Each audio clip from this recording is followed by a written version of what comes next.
posso... O André já está presente? Claro, doutor Wilson, estou aqui. Meu amigo. Firme e forte. Tudo bem? Então, tá bom. Deixa eu dar uma boa tarde para você, então. Eu ainda não estou aparecendo porque eu tenho a palestra na minha frente. Eu estou aqui em São Paulo, tive um problema, e eu estou dentro de um iPad, então eu não consigo aparecer. Vou aparecer na sequência da apresentação, tá bem? Sim, senhor, não se preocupe. Então Podemos tá, mas começar? Claro, podemos começar. Queria, primeiro de tudo, agradecer a você aqui o convite, né?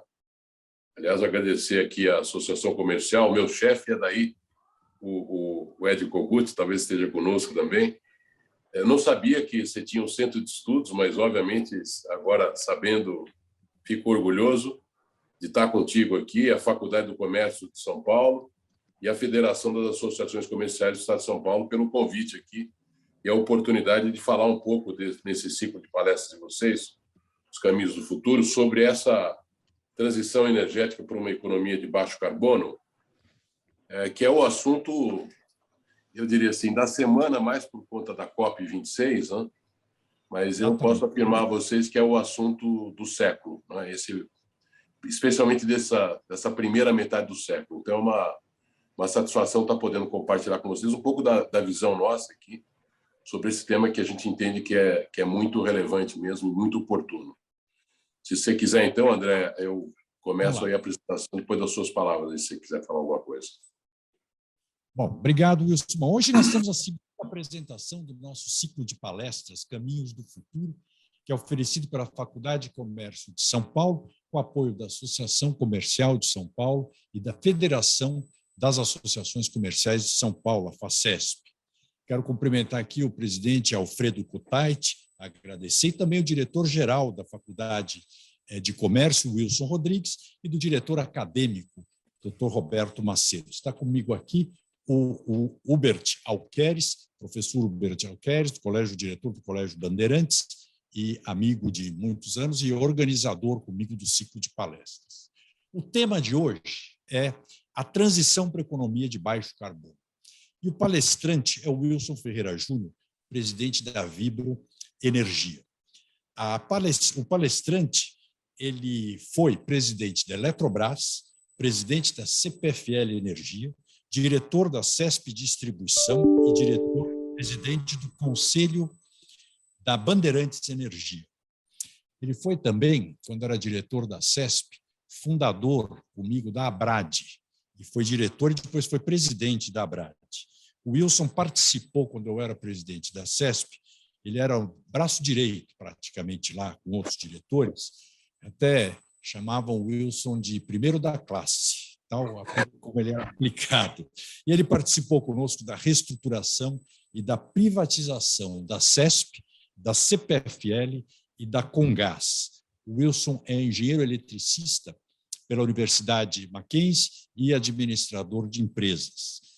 Eu queria assim falar 2 minutos sobre por que escolhemos o Wilson, principalmente por entender que ele é dos homens que mais conhece o setor de energia do país, não só energia elétrica. Eu me lembro, já na época, quando eu presidia a CESP, o Wilson, que tinha, se não me engano, 28 anos, 29 anos, mesma cara de hoje, ele já se preocupava com o negócio de energias limpas. Aliás, a diretoria da CESP, que tinha uma diretoria de meio ambiente, era obcecada com energias limpas, até porque a CESP era uma empresa toda de energia renovável, e a preocupação com o futuro. E o Wilson teve essa experiência grande, não só no processo de privatização, mas passou pelas maiores companhias de eletricidade do país e de energia, no fundo, e agora com a Vibra.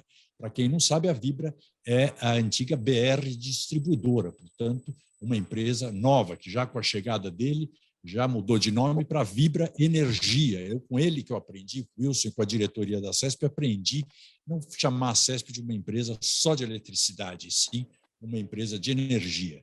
Então, Wilson, não sei se o Hubert quer falar alguma coisa, mas não é uma coincidência o Wilson estar aqui com a COP desse mês. Com certeza. Eu queria dar boa tarde a todos que estão nos ouvindo, em especial ao Wilson Ferreira. E Estamos muito ansiosos, estamos ansiosos pela palestra, pelo debate, porque realmente, como o André falou, é a semana da COP26 e esse é o tema que está estampado em todas as primeiras páginas dos jornais, e não é um tema de conjuntura atual, mas é um tema de futuro. E o nosso ciclo chama-se exatamente Caminhos para o Futuro. Então, é com você, Wilson Ferreira. Muito obrigado, Hubert. Muito obrigado, André, Alfredo, Kutait, de novo, pela oportunidade aqui. Eu acho até, viu, Hubert, pedindo perdão aqui, é o tema do presente, sem o qual, se a gente não encarar, o nosso futuro, ou especialmente das futuras gerações, terá um enorme comprometimento. Então, é um tema para a gente colocar, de fato, na nossa agenda diária a partir de agora. Eu peço a vocês, eu vou estar mudando os slides dessa maneira. Vocês estão conseguindo enxergar? Sim. Então tá bem. Perfeito. Então tá ótimo. Então vamos nele. Peço desculpas aí pela forma, mas vamos em frente. O índice que eu estou propondo aqui que a gente cubra ao longo dessa apresentação é composto por esses 5 itens aqui. Primeiro, por que a transição energética é necessária? Falar, obviamente, do nosso grande desafio, que são os investimentos necessários para que essa transição ocorra, como é que isso pode ser, de fato, financiado. Vou falar um pouco, talvez até com um pouco mais de detalhes, da descarbonização do setor de transportes e vou encaminhar aqui para o nosso debate, na sequência, algumas conclusões. Então, começando aqui pela nossa transição energética, por que ela é necessária?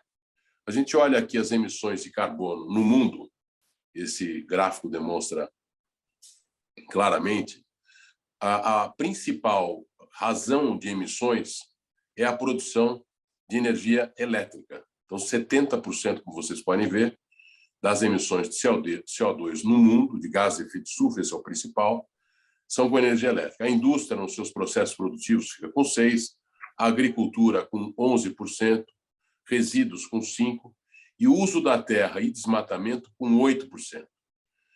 Quando a gente olha aqui na área de energia elétrica, os 70%, a gente vê que, para esse fundo, 33% é a produção de eletricidade e calor, 12% para manufaturar e construir usinas, os sistemas de transporte, emissões fugitivas e queima de combustível.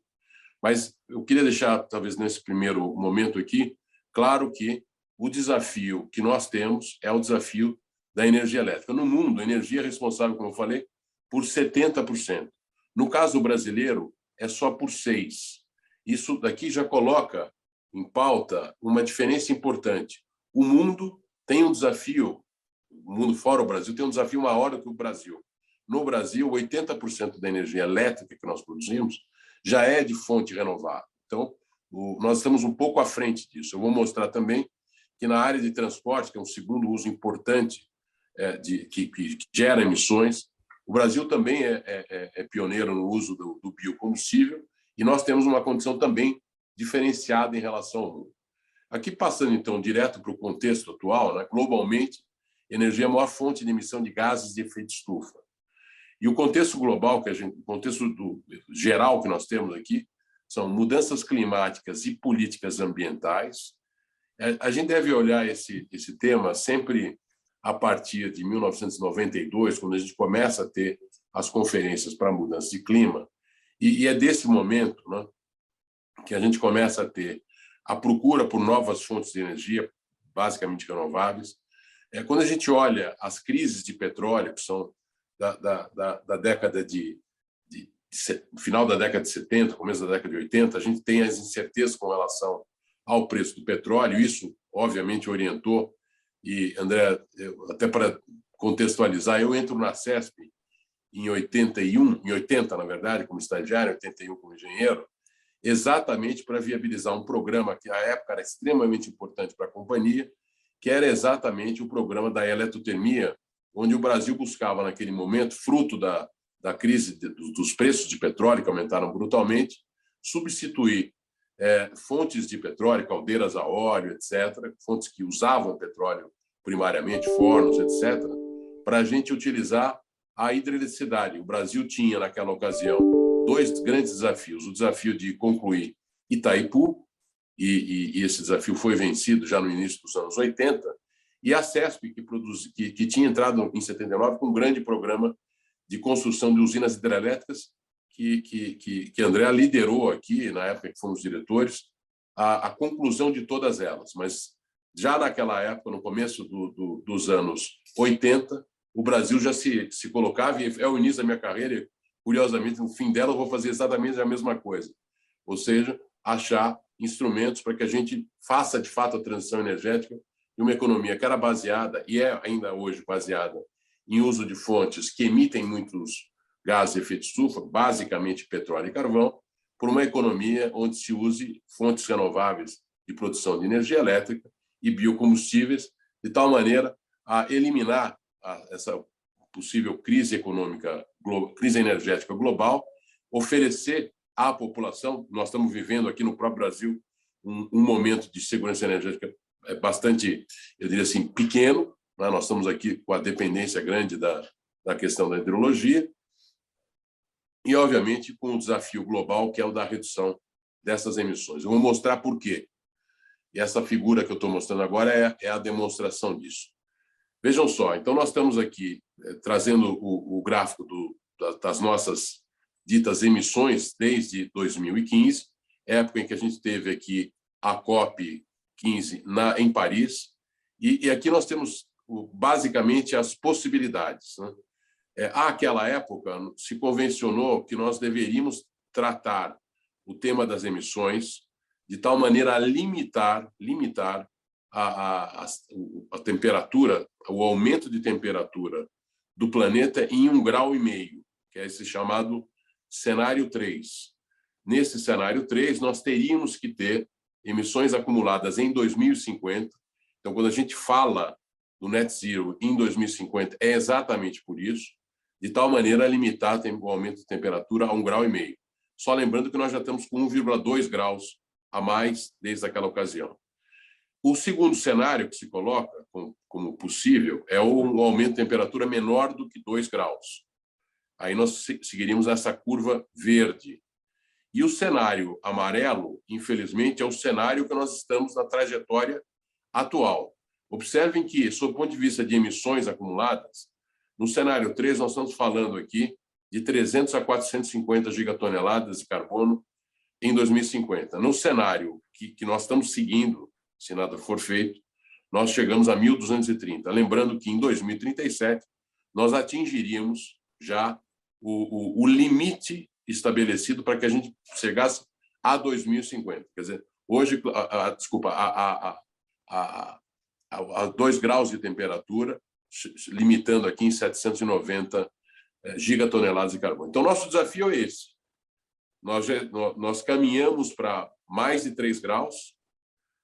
Nós, se fizermos alguma coisa a partir de agora, podemos chegar a menos de 2 graus, mas temos que fazer muita coisa. Então, o desafio é imenso, né, nesse momento aqui, para a gente chegar a 2 graus. E aqui tem algumas características, né? O ponto importante aqui, o preço médio do barril de petróleo e gás natural tem aumentado fortemente, e eu coloco esse gráfico só para a gente olhar o que aconteceu do ano passado, no começo da pandemia, onde o preço do barril de petróleo chegou em alguns momentos até zero, você não tinha onde armazenar petróleo, mas em razão de preço médio, ao em torno de $20 o barril, e nós já estamos trabalhando hoje com 83,5 dólares por barril de petróleo. Então, evidentemente, também para produzir energia, e a gente está vendo essas decomposições do preço, especialmente na Europa, isso agrava muito a situação das pessoas, mas cria naturalmente uma emergência para que a gente possa fazer essa transição. Quer dizer, o preço do petróleo mais alto é um estímulo para que a gente busque fontes alternativas e claramente esse aumento de preço pode acelerar, então, o processo de descarbonização. Quando a gente olha aqui a eletricidade como vetor da transição energética, eu já adianto que esse certamente é o instrumento principal para que a gente possa, de alguma maneira, reduzir as emissões, aumentar exatamente a eletrificação da economia. Então, quando a gente olha aqui esses estudos da IRENA, que é um dos principais institutos de estudos na área de energia, meio ambiente, etc., a participação da eletricidade no consumo global vai passar de 20% hoje para cerca de 50% em 2050.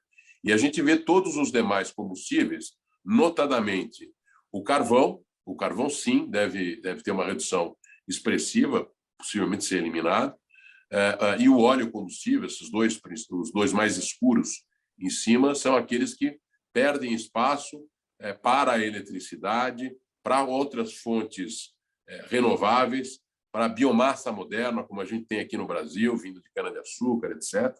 Então, esse é o grande desafio, eletrificar a economia e substituir os derivados de petróleo e carvão. Aqui eu adianto aqui que, para que isso ocorra, são necessárias políticas públicas para a transição energética. Cada país vai fazer a sua em função dos compromissos que assumiu. Aqui é importante destacar que o Brasil tem vários compromissos já assumidos, né? Então, nós temos uma política nacional de biocombustíveis, o RenovaBio, é algo, assim, eu diria, inovador em relação ao mundo. O mundo, se a gente for para a Europa, principalmente, o uso de diesel, pelo menos para transporte, é bastante elevado, inclusive para transporte de passageiros. E nós temos aqui no Brasil já uma política com o RenovaBio, onde a gente tem a introdução do biodiesel na mistura com o óleo diesel. Então, isso aqui gera um estímulo para essa já substituição. Programa Nacional de Produção e Uso de Biodiesel, que é desde 2004 no Brasil. Esse novo mercado do gás, esse novo marco regulatório que fizemos aqui no Brasil o ano passado, né? Já temos aqui descontos em tarifas de importação para veículos elétricos. Então, esse estímulo, para falar para vocês, eu mexo com isso aqui na própria sede há muitos anos, e na CPFL, nós compramos na CPFL em 2008 veículos que o IPI do veículo era o mesmo IPI do carro elétrico para você fazer aquele transporte de Golfe. Então, enquanto o carro popular cobrava 7% de IPI, um carro de Golfe, que era elétrico, cobrava 35%. E os carros que a gente trouxe para o Brasil e importou, à época, eram todos com 35%. Então, houve um esforço muito grande para reduzir essas tarifas de importação, o IPI, como está colocado aqui, o próprio IPVA. Então, a gente avançou bastante nessa área. Temos aqui lançado pelo MME, neste ano aqui, o programa Combustível do Futuro, que é um eixo sobre o ciclo Otto e diesel e hidrogênio. Então, para que a gente tenha o desenvolvimento disso, a própria Vibra já está bastante envolvida nisso, e o Programa Nacional de Hidrogênio, que está em elaboração, e o Brasil pode ser um dos maiores exportadores de hidrogênio, que é essa energia do futuro. É necessário, naturalmente, que a gente avance em outras políticas públicas, como a própria reforma do setor elétrico, em discussão hoje no Senado, com 2 PLs aqui no Senado e na Câmara, né? A política para a transição energética, o PL 327, e o fim dos subsídios a alguns combustíveis fósseis que nós temos aqui em função de características regionais. Aqui é muito importante, eu sempre falo da importância das empresas, né, para a transição energética. A gente já tem aqui várias empresas, a própria Vibra é uma delas também, já com metas de redução de emissão de carbono, na nossa cadeia, por exemplo, de Vibra, até 2025, do escopo 1 e 2. Né? A gente vê a mesma coisa aqui para a Ambev, a JBS, com zerar o balanço de suas emissões de gases causadores de efeito estufa, que é o escopo 1 e 2, até 2040, a L'Oréal até 2025 ser carbono neutro e com possibilidade de atingir em 2021, e o Uber, né, que é uma tendência, uma grande mudança que a gente tem na mobilidade, exatamente o compartilhamento do transporte, e Uber é o principal exemplo disso, de ter uma plataforma totalmente elétrica e sem emissão de carbono até 2040. Então, é uma revolução importante. Vocês veem que isso aqui está em cima essa figura aqui está em cima de um parque solar de grande porte. A gente vai ver bastante disso no Brasil. No próximo slide, a gente fala assim, na transição para essa economia de baixo carbono, e que de um lado, uma oportunidade significativa e um enorme desafio. Por quê?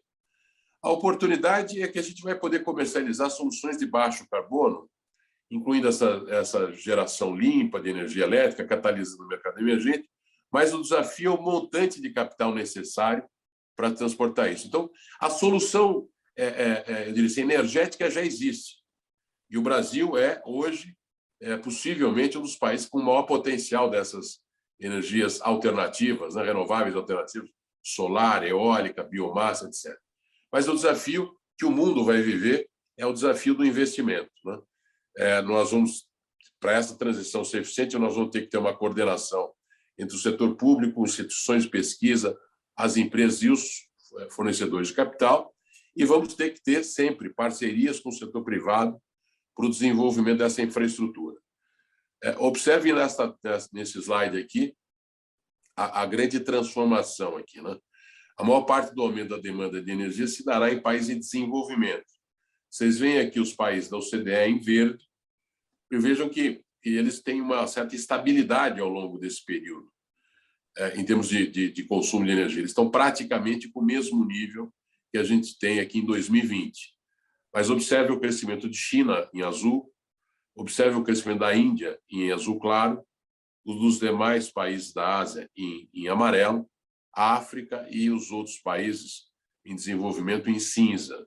Então, nós estamos falando aqui, se a gente só se comparar com 2020, né, nessa divisão do gráfico, nós estamos falando aqui de crescer de alguma coisa na casa de 12 a 13 bilhões de TEPs para algo na casa de 18. Então, ainda nós temos que fazer essa transição, ainda considerando que existem vários países e várias regiões que estão ainda em processo de desenvolvimento e, para se desenvolver, precisam de combustíveis, né?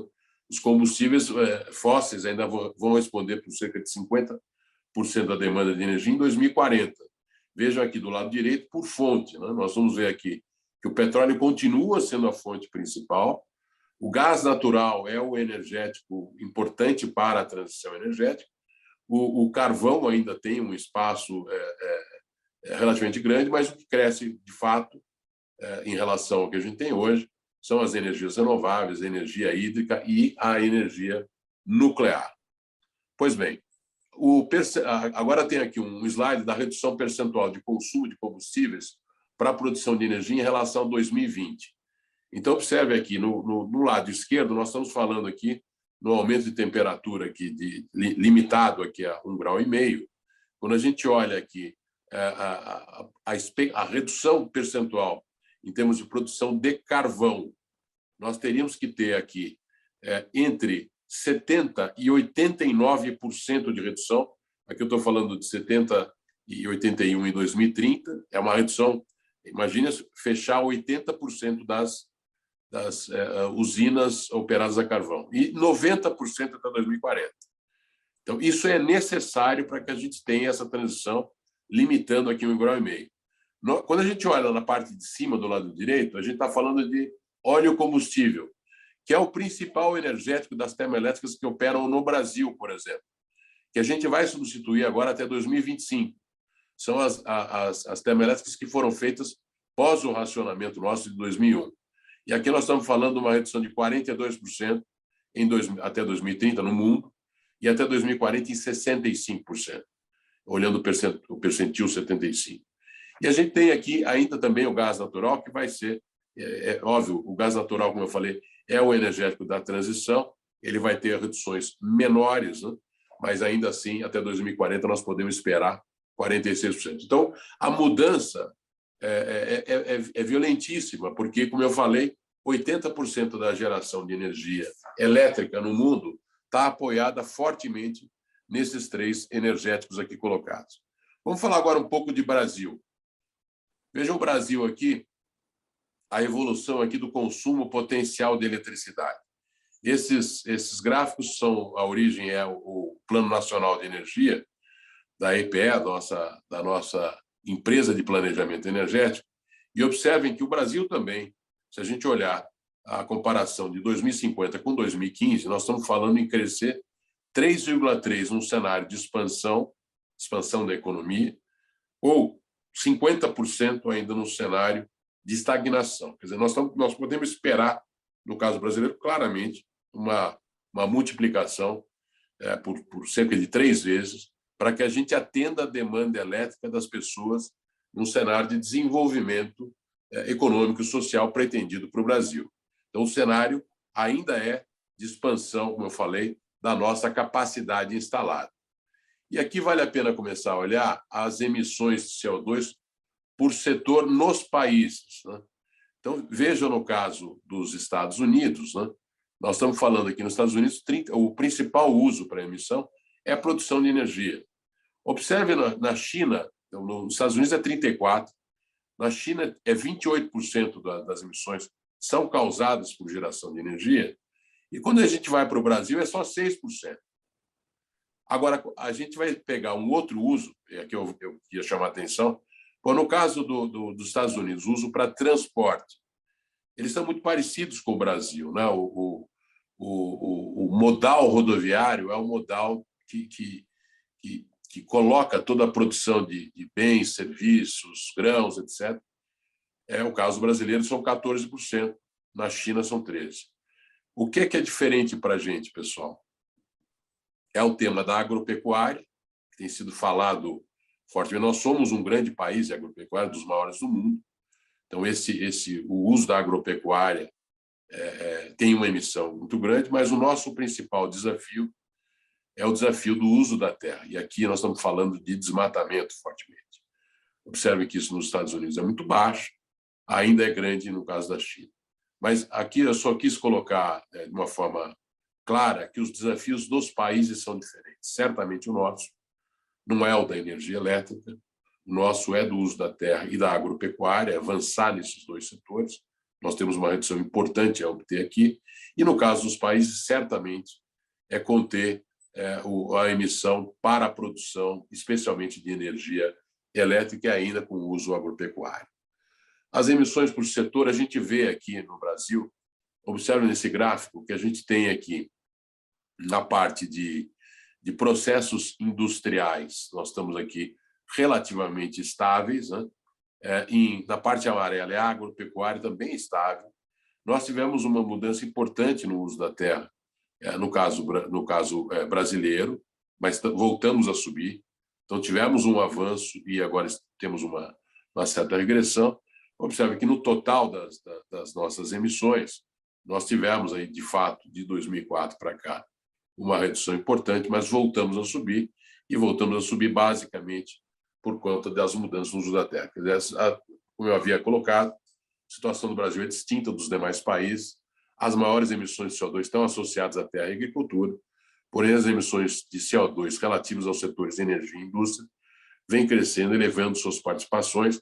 É o desenvolvimento da economia, é o fato de a gente não ter, a gente tem que, para garantir o suprimento de energia elétrica, como estamos vivendo nesse ano aqui, dado que a gente não expandiu desde 2000 as usinas hidrelétricas com reservatórios, nós temos que ter, se nós não temos mais um reservatório de água compatível com o nível de produção do país, nós temos que ter um backup, né, que está sendo utilizado fortemente agora, que são as usinas termoelétricas, e, no nosso caso, aquelas construídas a partir de 2002, fruto do racionamento, e a maior parte delas.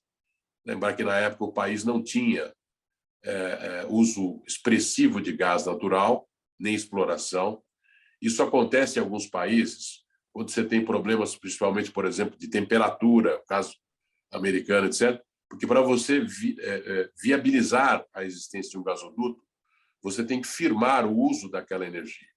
Então, você ancora um gasoduto com produção termoelétrica e você, obviamente, ancora também com produções, com a necessidade de gás para aquecimento, por exemplo, residencial, comercial, etc. O Brasil não tem, fruto da sua condição climática, demanda para essas duas coisas, e por isso nós não nos desenvolvemos. À época que tivemos que fazer termoelétricas, fizemos termoelétricas com os combustíveis que nós dispunhamos, óleo combustível e óleo diesel.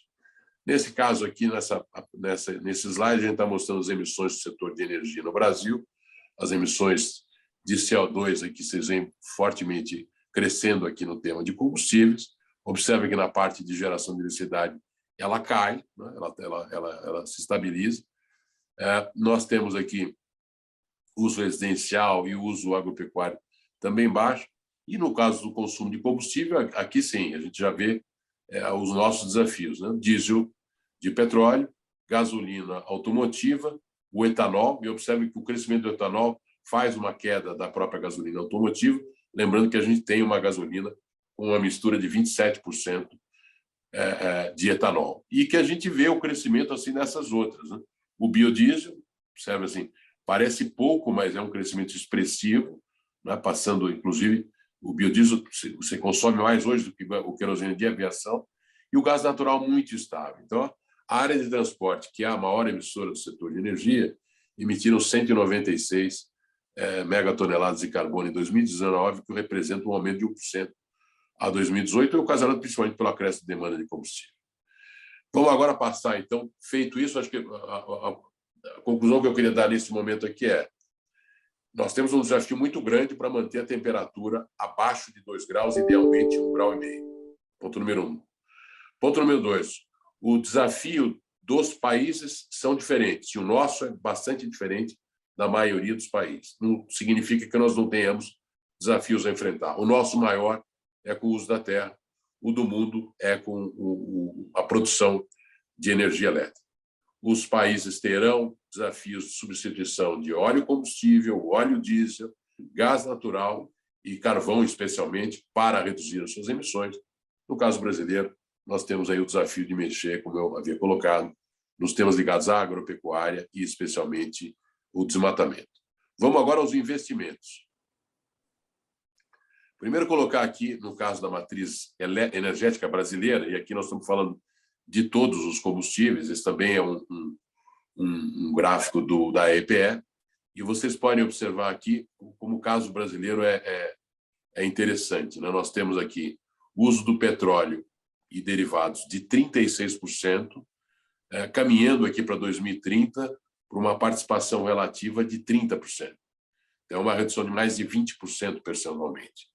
O que está crescendo no Brasil? Nós vamos estar estáveis em gás natural, nós vamos crescer ainda em energia hidrelétrica, nós vamos ter uma queda no uso de lenha e carvão vegetal, nós vamos ter um crescimento expressivo, quase dobrando em termos de participação, de outras renováveis, nós ainda vamos ter o uso de carvão, nós vamos crescer na nuclear e outras não renováveis. Então, vocês vejam que a nossa matriz continua avançando aqui, e eu queria chamar a atenção só para os derivados de cana, que nós estamos aqui com 17% indo a 19%. Isso é o uso do biocombustível para transporte. Olhando nesse slide, a nossa matriz elétrica, agora aquela para produzir energia elétrica, aquilo, no gráfico anterior, nós estamos falando de todo o uso de energia, de todos os combustíveis, no caso brasileiro. Aqui só especificamente na energia elétrica. Então, nós temos hoje instalados no Brasil 186 mil megawatts, 186 gigawatts. Isso é equivalente, só para dar uma comparação a vocês, a mais ou menos 13 usinas de Itaipu, que é a maior usina que a gente tem binacional aqui no Brasil, uma das maiores do mundo. E vocês observam que 61% da nossa geração é hidrelétrica. E observem também que o nosso uso de energia fóssil é 15% só. Então, todo o restante, e ainda colocado aqui a nuclear, é energia renovável e limpa. No caso da nuclear, não é renovável, mas é limpa. É a única termoelétrica que não emite gases de efeito estufa. Observem que a gente está reduzindo aqui a parte de fósseis até 2030, estamos crescendo em quase 27% a nossa capacidade instalada, mas aí com uma participação relevante, a gente tem que olhar aqui, do crescimento da solar, que hoje é 4%, vai ser 13%, do crescimento da bioenergia, que de 9% vai a 10%, e também da eólica, que de 10% vai a 14%. Então, o Brasil continua crescendo com a energia renovável, continua diminuindo a sua dependência para a produção de energia elétrica de combustíveis fósseis, e para isso também ele terá que expandir os sistemas de transmissão. Nós estamos falando aqui, só para interligar o Brasil, que já é bastante interligado, de mais 37 mil quilômetros nos 170 que nós temos. Olhem aqui nesse gráfico como é que cresce a entrada de usinas solares fotovoltaicas. Percebe que praticamente nós não tínhamos nada em 2016, e olha como ela já está em 2020. Olha a mesma coisa para usinas eólicas. Vocês há pouco viram no gráfico anterior o nosso potencial, eu acho que eu vou mostrar isso em algum momento aqui, o nosso potencial instalado, né, nosso potencial instalado na ordem de 186 mil megawatts, a nossa potencial de exploração só de fotovoltaica, só de eólica no Brasil, o potencial que nós temos inventariado, dá só de eólicas onshore no continente de mais de 400 mil. Então, nós temos um potencial enorme de energia renovável ainda a explorar. Isso daqui está ocorrendo uma redução de custo de investimento, claramente com menores custos de riscos de construção, com disponibilidade de financiamentos e também com algum subsídio. Vamos olhar agora o Brasil nesse contexto global, que é um pouco do que eu estava colocando aqui. O Brasil é um grande produtor de petróleo, é o quinto maior exportador de petróleo de 2030. É um grande produtor de biocombustível, é o segundo maior produtor de álcool e biodiesel do mundo. O Brasil assumiu esses compromissos internacionais de redução de 37% das emissões até 2025, 43% até 2030, reviu agora essa semana para 50%, e é um país que tem um enorme potencial de fontes renováveis. Observem o tamanho, hein? Só para... Nós temos, de novo, olhem o lado direito aqui, que eu falei assim, nosso potencial técnico de hidráulica é de 172 mil. Naqueles 186 mil instalados hoje, 100 mil é hidrelétrica.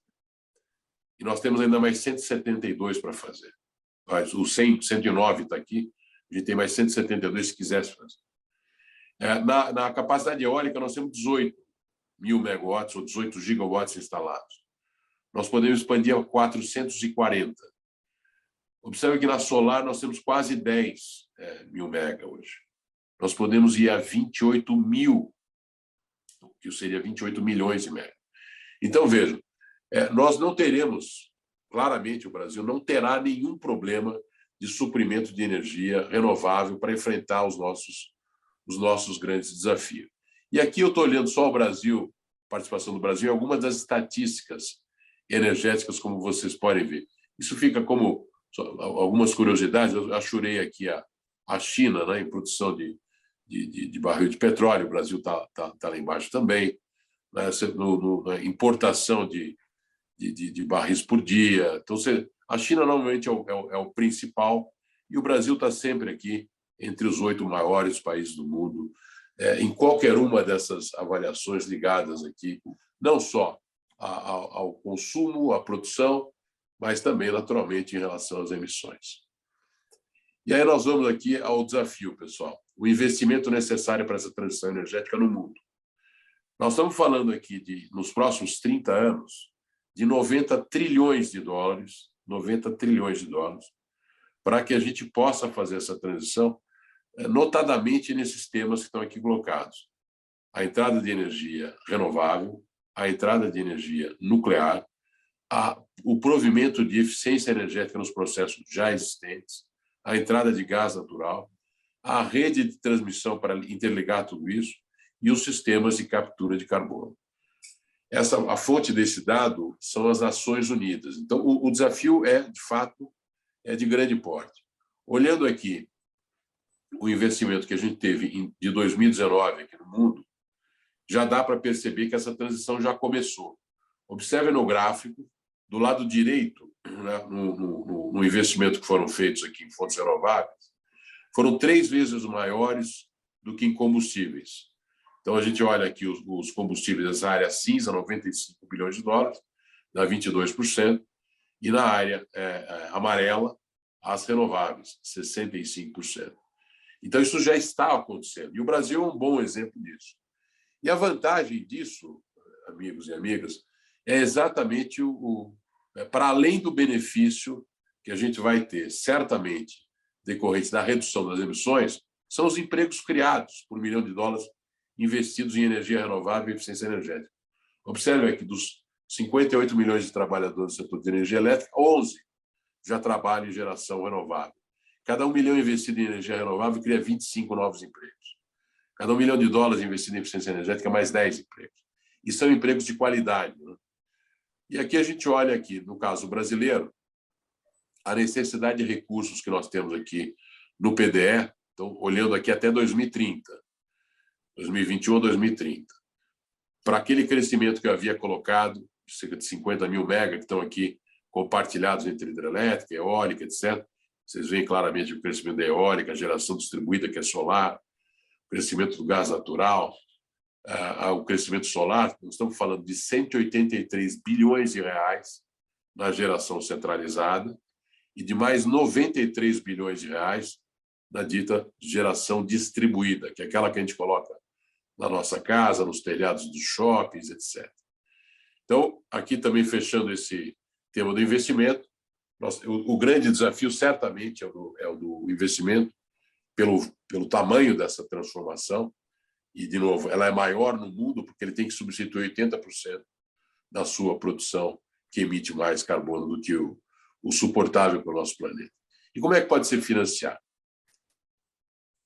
Aqui, primeiro, colocando aqui que esses estudos da IEA, da International Energy Agency, eles colocam a necessidade de 120 trilhões de investimento incremental para a implantação de fontes de geração de baixo carbono até 2030. Essa estimativa inclui produção de energia, transporte, etc., para limitar o aquecimento de 2 graus. Para a atração desse capital, será necessário políticas consistentes para estímulo a esses investimentos em fontes de geração de baixo carbono. As tecnologias de energia limpa irão representar essa nova oferta de empregos qualificados e vão direcionar esse crescimento econômico. Um pouco da conclusão que há pouco eu havia colocado. E o financiamento está aqui. Olha. O que a gente teve em 2019, assim, pequena contribuição do setor público no financiamento de renováveis. As renováveis hoje estão sendo financiadas pelo sistema financeiro normal, né? Asset finance, por exemplo. Essas de menor escala, distribuídas, 36 bilhões, de governo só 13 bilhões de dólares, investimentos aqui no mercado público 6 bilhões de dólares e venture capital 2. Então, a verdade é o seguinte, o mundo e o sistema financeiro global ele já se direcionou para ser o maior financiador. Não é necessário mais incentivos porque os sistemas renováveis já são viáveis, né? E você tem um conjunto de potenciais financiadores dessa transição. Consumidores, private equity, já com bônus verdes, bônus sustentáveis, instituições de fomento internacional, financiamento climático, os green bonds, bilateral climate funds também, o mercado de carbono internacional, que é o desafio desta COP26. Esse artigo 6º do Acordo de Paris, da COP15, que ainda não foi regulamentado e que deve ser regulamentado a partir da COP26. Então, aqui eu até faço essa observação, resultado da redução de emissões ou remoção de gases de efeito estufa da atmosfera ocorrida no país podem ser transferidos para outro, que poderá contabilizar tais resultados na sua meta nacional. A gente tem que ver o seguinte, você pode reduzir emissões, aí você faz investimentos, ou você pode compensar emissões, você compra créditos de quem fez. Então, uma empresa que opera, por exemplo, no país pode implementar uma ação que reduz as emissões, troca lá uma caldeira a óleo combustível por uma elétrica, por exemplo, recebe créditos, na sequência vende esses créditos para um outro país que poderá contabilizá-la para o alcance da sua meta. Aqui o financiamento climático de 13 a 18, você já vem aqui, nós procuramos colocar o público bilateral, multilateral e privado. E a gente vê aqui um crescimento importante do privado, e vejam assim, claramente aqui onde as coisas estão acontecendo. Né? 2013 a 2018, o Brasil recebeu quase 900 milhões de dólares de financiamento climático, 0,2% do total financiado no período. Quer dizer, praticamente não recebeu nada. É só lembrar aqui que o Acordo de Paris estabelecia aqui um financiamento climático de 100 bilhões de dólares anuais. Então, ele está chegando, nós estamos chegando em 79, ele vai chegar agora, e o Brasil recebeu muito pouco. Né? E aqui eu queria só colocar um tema que a gente tem acompanhado fortemente, que são esses fundos de ESG, né, de Environmental, Social e Corporate Governance, no mundo e no Brasil. Observe o crescimento desses fundos. Eles estão crescendo à razão de 13% ao ano. E nós estamos falando aqui, no ano de 2020, com 38 trilhões de dólares. O patrimônio investindo em fundos sustentáveis, crescendo aí globalmente. Ainda o caso brasileiro, eles são pequenos, são pequena parcela do financiamento, mas estão crescendo muito. Observe do lado direito aqui, já a variação era 0,4, passou para 2,3.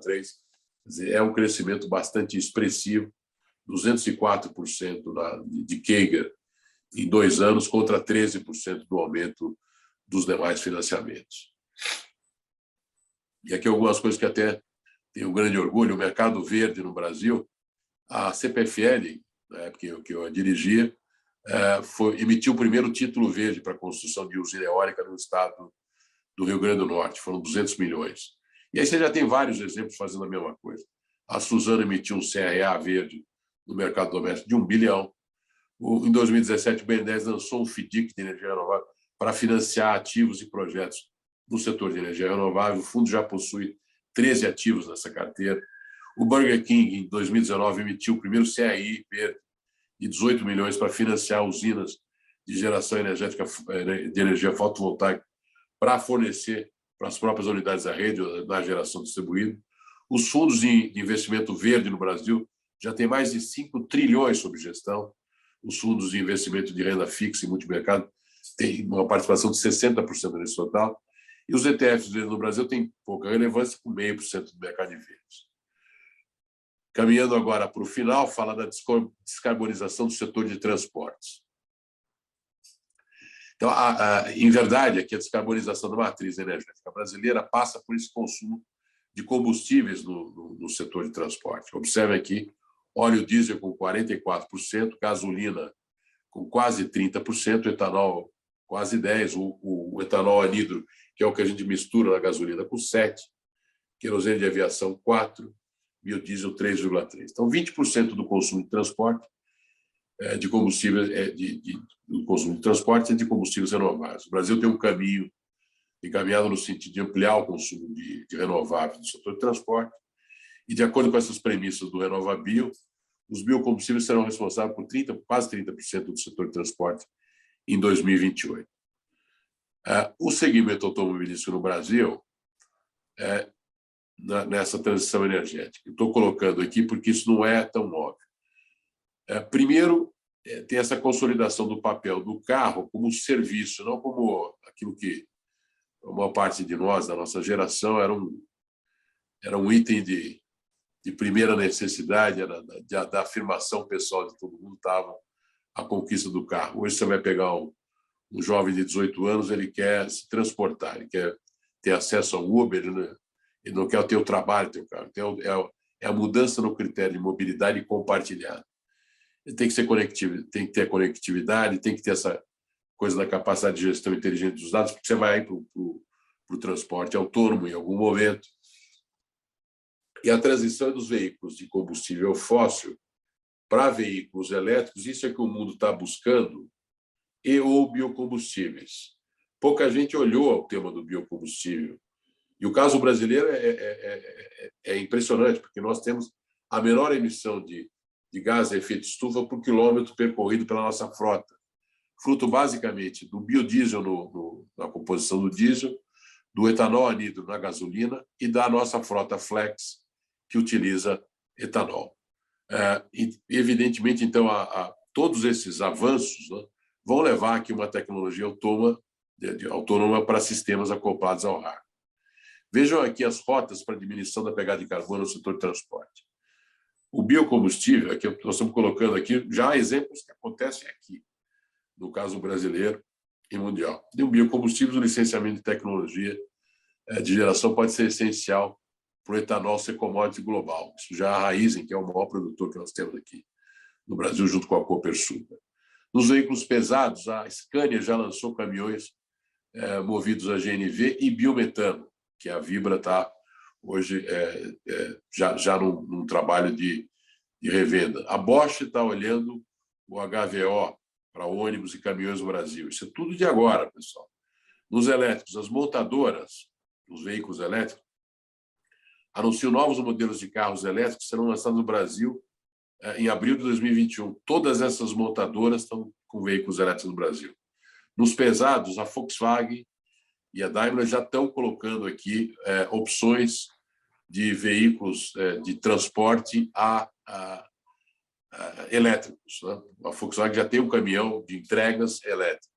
E célula combustível, que é uma coisa um pouco mais para frente, nós já temos aqui um conjunto de fabricantes para fazer essa célula combustível alimentada por etanol.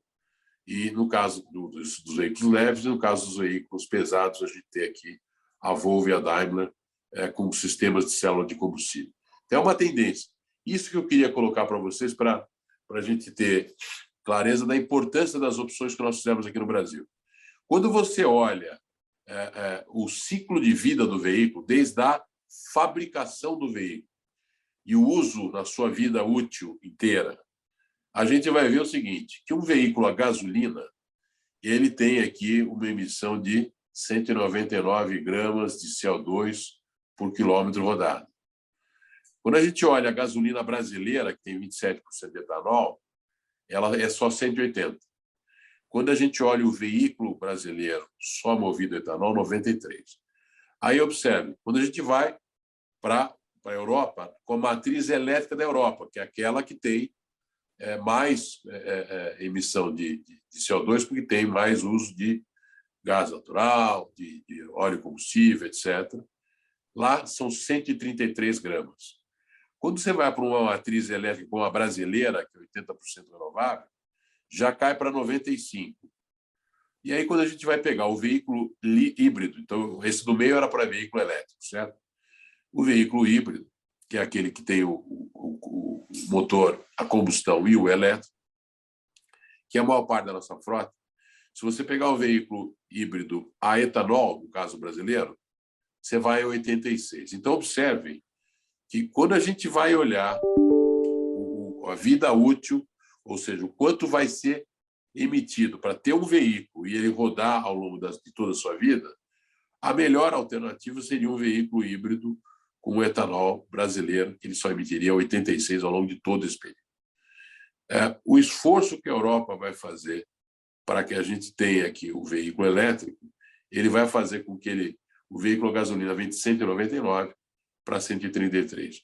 O Brasil já opera com 180 e caminha rapidamente para 93, no caso de uma frota biocombustível, mais do que 50% do combustível brasileiro em 2030 será etanol, e você terá ainda um ganho adicional se o veículo for híbrido. Então, a nossa condição também é diferenciada. Aqui a produção de carros no mundo, né? O crescimento importante que nós temos aqui, mais de 10 milhões de carros elétricos registrados no mundo em 2020. E observem aqui os países, né? O principal é a China, né? A Europa se expandindo bastante, todas as montadoras europeias, em particular as alemãs, se esforçando nesse trabalho. E só lembrar que o primeiro carro elétrico produzido no mundo foi em 1905. Né?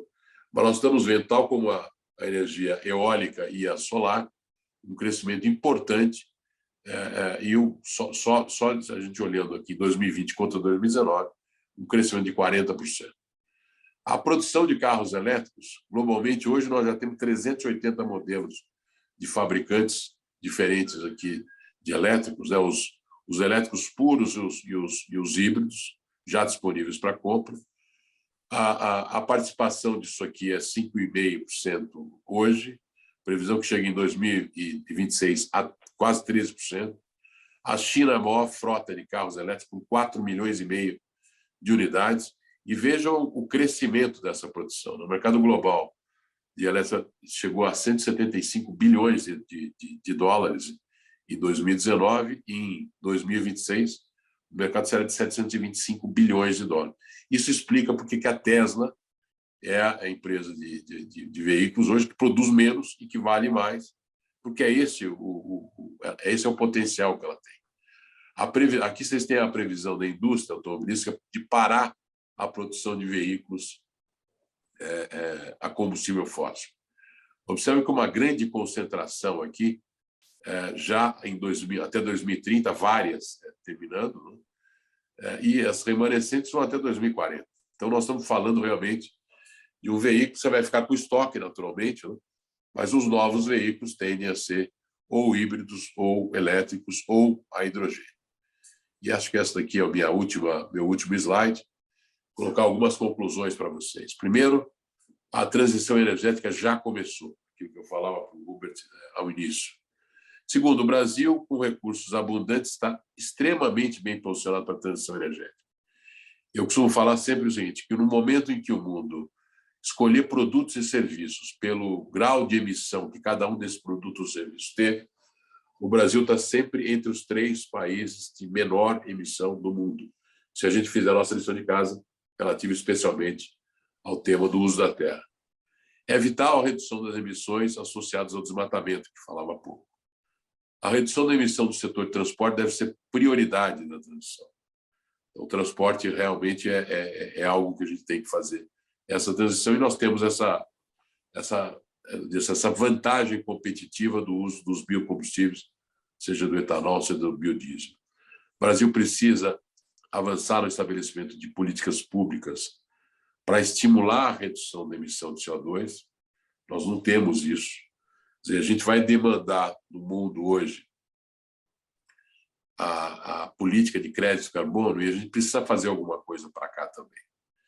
O setor privado será protagonista no financiamento da transição energética, então não precisa de governo para isso, os projetos são viáveis, e os instrumentos financeiros ligados ao clima, os fundos ESG, serão importantes para o financiamento dessa transição energética. Nossos recursos não são suficientes para financiar toda a transição. Era basicamente isso, amigos. Eu vou voltar agora para a tela para que a gente possa responder algumas perguntas, mas eu agradeço a atenção de todos aqui. Espera aí. O que eu faço aqui agora? Wilson, muito obrigado pela apresentação. Como sempre, foi espetacular, e te diria que umas 5, 6 perguntas que eu queria fazer ao longo da apresentação, elas foram sendo respondidas. E eu me lembrei também que, quando estávamos na CESP, estamos falando de 2005, nós fizemos em São Paulo, acho, das primeiras implementações de células fotovoltaicas na Ilha do Cardoso. Eu me lembro que você me levou essa experiência. Isso mesmo. E foi um sucesso, né? André, foi em 95, nós estamos falando, não é 2005, não. Não, 95. Pior ainda, né?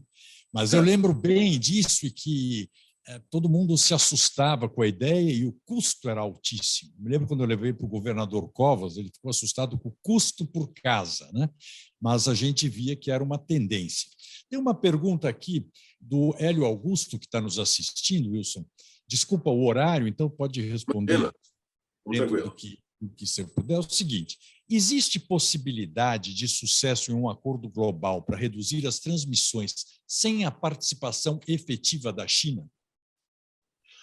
Olha, a China é hoje o segundo maior emissor. Possivelmente, André, será o maior emissor em pouquíssimo tempo. Eu acho assim, a China e os Estados Unidos são fundamentais de estarem em qualquer programa de redução de emissões, qualquer um. Especialmente porque os dois utilizam a base de produção, como eu falei, de energia elétrica. Na China ainda é fortemente o carvão, que é o principal poluidor, né? E nos Estados Unidos é o gás shale, o shale gas, etc. Então, nós temos, é fundamental a adesão deles, especialmente, André, porque esse tema que eu falei dos créditos de carbono, os países que emitirem, eles têm que pagar créditos, eles têm que consumir créditos de carbono dos países que investiram em energia renovável. Então, eu não acredito que seja possível que a gente tenha o desenvolvimento dessa transição energética para um nível aceitável de temperatura sem que esses dois países tenham uma participação, tenham um protagonismo, inclusive, nas soluções que vierem a desenvolver, especialmente a China. Interessante, porque eu acho que a China vai avançar nisso daí, da mesma forma que não se acreditava muito em alguns investimentos deles, e a gente vê que, quando eles começam, a velocidade com que eles implementam os programas e a determinação, né? Agora, uma pergunta aqui do Francisco Luna, professor Francisco Luna. O quadro atual de instabilidade política e econômica do Brasil não tem risco de atrasarmos investimentos essenciais no futuro energético do Brasil? Nós não estamos comprometendo o futuro, ocorrendo riscos sérios, muito grandes? Essa é uma pergunta que me fazem sempre. Eu tenho um viés aqui favorável ao setor elétrico brasileiro. É só lembrar que nós implantamos o novo marco legal do gás natural o ano passado, mais de 20 anos depois do setor elétrico. Então, o setor elétrico brasileiro, se você olhar, nós não estamos tendo problema hoje por falta de investimento. Esse é um setor que foi o que atraiu o maior número de investidores nacionais e internacionais privados. E eu falo isso assim, com tranquilidade, até porque o papel, por exemplo, da Eletrobras deveria ser algo entre 30% e 40% dos investimentos globais, nos últimos anos foram sempre inferiores a 10%, e algumas vezes chegou a 5%. Por quê?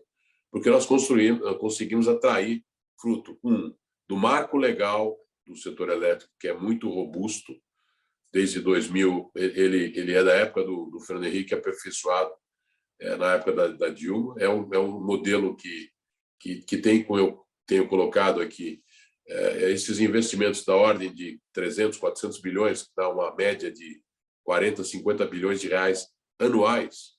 Isso é tudo feito, assim, 80% é privado e 20% é estatal, estatais boas que você conhece, tipo Copel, Cemig e a própria Eletrobras agora saneada. Então, é certo que, na minha avaliação, o setor é muito robusto, o modelo é muito consistente, tem atraído os investimentos. Agora, a gente tem que ter clareza o seguinte, quer dizer, qual é a melhora que o setor tem que fazer? Você não vai jogar uma usina que você produziu há 18 anos atrás fora, né? Então, a gente está usando hoje usina termoelétrica a óleo combustível e óleo diesel daquela época do racionamento de 2001, você lembra que a gente viveu. Elas vão ser substituídas agora, e como eu pude mostrar na própria apresentação, nós vamos continuar diminuindo a emissão para a produção de energia elétrica. Isso vai fazer também essas usinas a óleo combustível e óleo diesel são mais caras. Com a produção de gás natural, especialmente com a expansão do pré-sal, nós vamos ter essa possibilidade de ter uma energia de contingência, que é a termoelétrica, num preço mais barato. Acho que isso ganha todo mundo aqui. E o modelo, eu não vejo nenhum risco aqui de falta de suprimento ou de comprometimento de futuro por conta do setor de energia elétrica. Nenhum. Deixa eu fazer uma pergunta minha e vem junto a do João Carlos Belda. Eu vi que aqui no Brasil a substituição, a gente vê que tem um potencial enorme na eólica, na fotovoltaica e também na hidroelétrica. Mas nos Estados Unidos, qual a alternativa deles? E, considerando, que diz o João Carlos, que a migração para carro elétrico vai demandar maior consumo, portanto, produção de energia elétrica. Os americanos, qual a alternativa deles à energia fóssil de hoje? Veja, André, os Estados Unidos estão numa situação melhor do que a China, como a gente falou. Eu acho que eles têm... Veja, o que eles têm de alternativa de renováveis são as mesmas que nós temos. O potencial eólico e solar nos Estados Unidos também é muito grande. E eu acho que essa fonte tem ficado muito barata no tempo. Isso virou praticamente, as placas solares são quase uma commodity. Então, eles podem crescer nessa área. Eles têm muito gás natural. O gás natural é o energético da transição, substitui combustíveis mais pesados. Eu acho que eles têm essa possibilidade também. E eu acho, né, que é uma discussão que a gente vai ter que enfrentar a sociedade no tempo, que é a questão da usina nuclear também. É a termoelétrica sem emissão. Então, eles também têm essa... Então, emenda essa pergunta e depois eu vou te passar o Hubert, que tem algumas perguntas. Mas, então, como é que você vê a nuclear? Ela é uma alternativa também, não? Ela é uma... Você sabe, né, eu aprendi, assim, ao viver na Eletrobras e ao tentar, de alguma maneira, contribuir lá para a solução da retomada de Angra, eu estou absolutamente convencido que a usina nuclear é uma das melhores alternativas que nós temos para o tema do despacho centralizado. Aqui eu tenho que fazer uma observação a você, é o seguinte, não adianta você ter só a solar e a eólica, que são fontes renováveis, mas são fontes intermitentes. Significa que você não estabelece quando ela vai produzir. Você tem que estar junto com essas duas fontes, você tem que ter ou uma hidrelétrica, que tem uma reserva girante e modula essa produção, ou uma termoelétrica. Então, no caso específico, e precisa ter base, você precisa ter energia de base. As usinas, o mundo tem 430 usinas termonucleares. O Brasil tem 2, vai ter a terceira aqui até, eu imagino, até 2025, 2026, que é a de Angra 3. As nossas 2 usinas estão entre as 15 melhores do mundo, do ponto de vista da disponibilidade. As usinas brasileiras nucleares, André, operam no Brasil com 97%, 98% de disponibilidade anual. Nós não temos... Uma usina hidrelétrica funciona com 50%, uma usina termoelétrica despachada totalmente funciona com no máximo 90%. Então, nós estamos falando, sim, de uma... Só que as termoelétricas têm emissão, a termonuclear não tem. Então, quando a gente olha a termonuclear, o desafio é o do custo, mas a confiabilidade da operação, a segurança da operação, e especialmente o tema das emissões, traz a ela uma vantagem que a gente não deve ignorar. Que é um assunto que tem que ser desmistificado, de certa forma. No mundo que elas ficaram um pouco como vilãs e a gente sabe que não é verdade. Hubert, por favor, se tem perguntas, estou vendo aqui o adiantado da hora, não vai dar para a gente fazer todas as perguntas que chegaram, mas algumas, Hubert, por favor. Mas é um sucesso bastante grande, Wilson, essa nossa sessão, e com muitas perguntas no chat, nos outros canais aqui com a gente. Eu vou te fazer 4 perguntas, e aí você responde no conjunto, tá? Apesar de elas serem bem diferentes entre si, e algumas delas você já tangenciou aí. Bom, essa também do Belda é quase que folclórica. Ele diz que, além do CO2, o metano é um forte fator de aumento da temperatura. E se a pecuária não seria também uma vilã do meio ambiente. O Jorge Silva pergunta como garantir que conseguiremos diminuir a emissão de CO2 aqui no Brasil. Alberto Meyer, quais são as oportunidades de investimentos da Vibra nesse cenário? E o Jorge Tomás da Silva pergunta como garantir que conseguiremos diminuir a emissão de CO2 nos próximos anos. É uma pergunta semelhante à do Jorge. Bom, no caso brasileiro, assim, o que nós precisamos fazer para reduzir as emissões, o nosso desafio é, além de continuar o programa do setor de energia elétrica, que vai diminuir, como eu havia demonstrado, só por conta da substituição de usinas mais antigas a óleo combustível por usinas termoelétricas a gás e o próprio crescimento da nuclear, que nós temos aí em pauta, isso no caso brasileiro. Então, na área de energia elétrica, que é pequena, nós continuaremos melhorando. Então, o que sobra para o Brasil é exatamente a contribuição, o principal, eu diria assim, desafio nosso é do uso da terra, é do desmatamento. Então, o que garante o Brasil cumprir as metas que assumiu é garantir a eliminação do desmatamento ilegal e construir uma sociedade, especialmente na região amazônica, que tenha, assim, remuneração para manter a floresta em pé, que, de alguma maneira, nós tenhamos aqui o desenvolvimento de uma sociedade ligada àquela região. Então, esse é o nosso grande desafio. O tema da agropecuária, veja, existem a agropecuária, isso que você falou do metano, que é exatamente... Ontem eu estava vendo até o Globo News e o Trigueiro estava colocando sobre isso. Nós temos aqui a emissão de metano pelos animais. Isso não tem... Você pode melhorar o desempenho disso, mas o mundo continua precisando de alimentos e o Brasil é um dos maiores produtores de alimentos de carne de qualquer espécie aqui do mundo. Então, a gente tem que melhorar o nosso processo, mas essa é uma atividade que vai continuar tendo emissão. Você vai ter que trabalhar aqui no caso da compensação. Eu falei assim, se a gente for olhar mesmo com isso, o nível de emissão do Brasil, por qualquer unidade de PIB que você venha a considerar, ele vai ser mais baixo se a gente tratar, especialmente no caso da redução de desmatamento. Eu acho que o grande desafio para o Brasil é este. Os demais estão endereçados e a gente vai cumprir. O caso específico da Vibra, né? A Vibra, a gente mudou até de nome, né? E tem a ver, naturalmente, com o follow-on que a gente fez, que a gente pulverizou, agora ela é uma True Corporation. São 70 mil acionistas dessa companhia, sendo quase 3 mil deles fundos de investimento nacionais e internacionais. Então, a companhia teve uma adesão importante a essa agenda de ESG, e como parte disso, ela tem um conjunto, primeiro, como propósito da companhia, ela é o parceiro dos nossos clientes, e nós temos aqui, como maior empresa da área de distribuição de combustíveis hoje, nós temos 30 milhões de consumidores na nossa rede de postos de combustível, e nós temos algo próximo a 18 mil consumidores corporativos que consomem os nossos produtos. O que é que nós estamos nos dispondo a fazer? Nós somos acabamos, só para dar alguns exemplos, eu falei para vocês, olha, o que vai mais crescer aqui no uso do combustível para a movimentação do automóvel é o biocombustível etanol.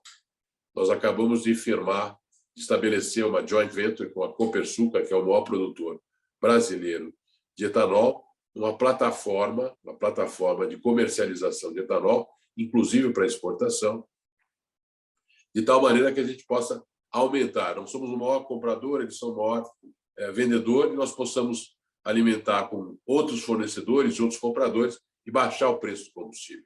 Esse é o objetivo, e podendo, inclusive, importar e exportar. Então, essa é uma atividade importante para viabilizar que esse combustível, que é assim, verde e amarelo, dos melhores do mundo, possa continuar crescendo em produtividade, em qualidade, especialmente ele tem uma questão de preço mais barato. Então, essa é a primeira coisa. Ele fica mais competitivo do que a paridade de 70% com a gasolina. A segunda coisa que nós estamos fazendo é o seguinte, eu já havia colocado a vocês, a economia globalmente vai se eletrificar.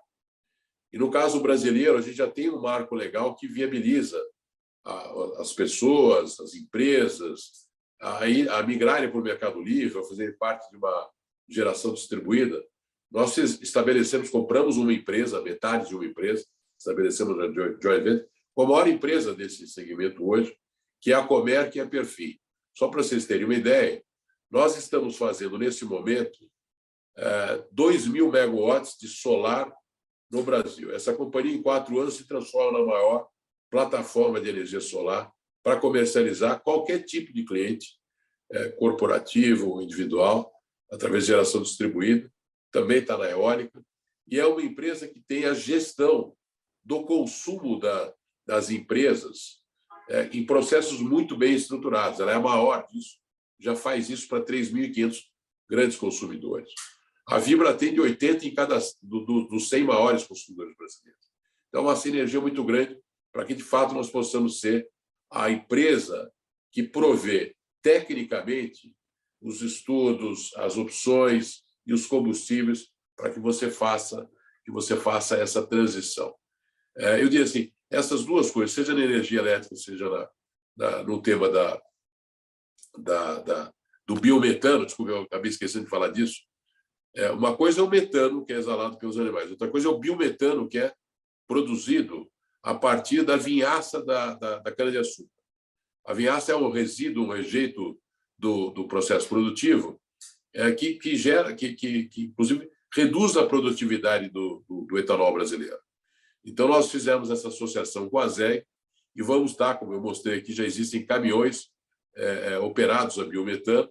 Então, esse é um combustível renovável e limpo que nós estamos também podendo oferecer aos nossos clientes. Então, Hubert, sendo até mais preciso, qualquer combustível da transição energética, o etanol, a gasolina com etanol, o hidrogênio verde, o biometano, o biodiesel, o diesel verde, que vai ser produzido a partir de reflorestamentos na Amazônia, cada uma dessas opções, para além da energia elétrica, você vai encontrar a Vibra, ela é um parceiro de qualquer cliente nessa transição energética. Nós vamos fazer e vamos fazer bonito. Obrigado. Wilson, eu vou... Só, André, um minutinho. Eu recebi aqui uma mensagem do Zé Luiz Alqueres, que é uma pessoa aí muito ligada também a essa área de energia, te mandando um grande abraço. E me despedir, a gente está terminando aqui, não? Um abraço para você, Wilson. Muito obrigado, Rubens. Obrigado aí pelo abraço do Alqueres. É um grande amigo, foi meu chefe. Nós somos juntos, nós começamos juntos na Eletrobras, né? E é uma pessoa assim que é um especialista nessa área que nós estamos tratando aqui. Bacana. Obrigado. Então, por falar em abraço, te mando um abraço também o Carlos Kendi, Delson Amador, Ângelo Mélios e todo o pessoal que já trabalhou com a gente. Wilson, Wilson Ferreira Júnior, muito obrigado pela oportunidade que você nos deu. Eu percebo que os anos passam, mas você continua o primeiro da classe. E a Vibra tem uma sorte enorme de estar com você aí. Obrigado mesmo. Você cobriu todos os assuntos num momento super importante e a gente sabe que você vai transformar a Vibra, nós vamos ver logo, ela como a maior empresa de energia do Brasil. Muito obrigado a todos que estão nos acompanhando, a todos que fizeram a pergunta, aos alunos aqui da Faculdade de Comércio de São Paulo, à Associação Comercial, à FAPESP, em especial ao nosso amigo Wilson Ferreira Júnior, ao Hubert Alqueres, pela presença. Wilson, um abraço grande a você. Obrigado, gente. Um abraço. Sempre um prazer estar com vocês aqui e contribuir. Contem comigo no que precisarem. E com a Vibra. Um abraço a todos, uma boa noite. Tchau, tchau.